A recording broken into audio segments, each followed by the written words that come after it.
Hello, everybody. It is Tuesday, and that means, of course, it is Turntable Tuesday with yours truly, Tom. And we're back to the one-handed, no tripod. I had a tripod malfunction, but we'll get into that later. That's just one of my many confessions today. Whew. Now, here, to me, as we hear in the background, one of, if not the greatest songs that our friend Joe Walsh has ever written or performed, The Confessor.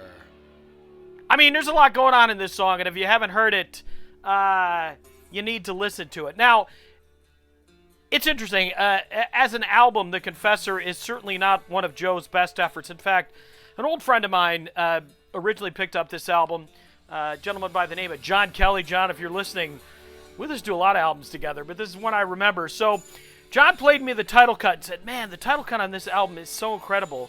And the rest of it is just pretty mediocre. And, I saw a copy of this in the bins the other day, and I said, I'm going to see if John's assessment at the time was correct, and if my memory serves me correct. And to a large degree, that is accurate. The Confessor is one of those songs that is so much better than the rest of the album. I think it makes some of the other songs sound not quite as good.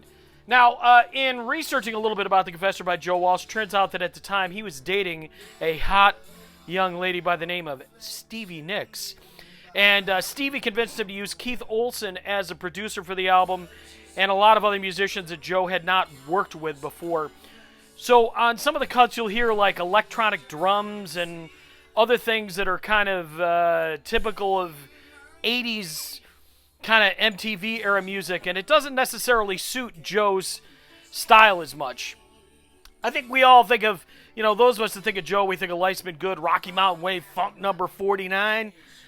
And actually my favorite Joe Walsh solo album is Life of Illusion. Now this album, as far as where it ranks in his catalog, it was his 7th solo album. There's probably about 2, 3 maybe good cuts on it. It's not a wretched album. It's not awful by any stretch of the imagination. And in all honesty, The Confessor is such a great song. It's almost worth purchasing the album just for one song. Now, I don't say that about a lot of records. But really, I mean, it is just such an incredible song.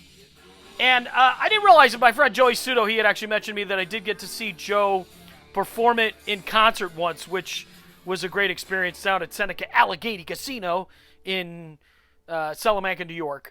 But anyhow, Joe Walsh, if you're going to pick up a solo album, this may not be the first one that you want to listen to, but if you do get it, go right over to side 2, throw on the song The Confessor, get yourself a glass of bourbon, a cigar, sit back, and prepare to tell the world your sins. Yeah. That's what I got for this week. Anyhow, Turntable Tuesday with Tom. As always, whoa, there's my hand. Thank you so much for listening. And you know what I always say, I'll see you next Tuesday.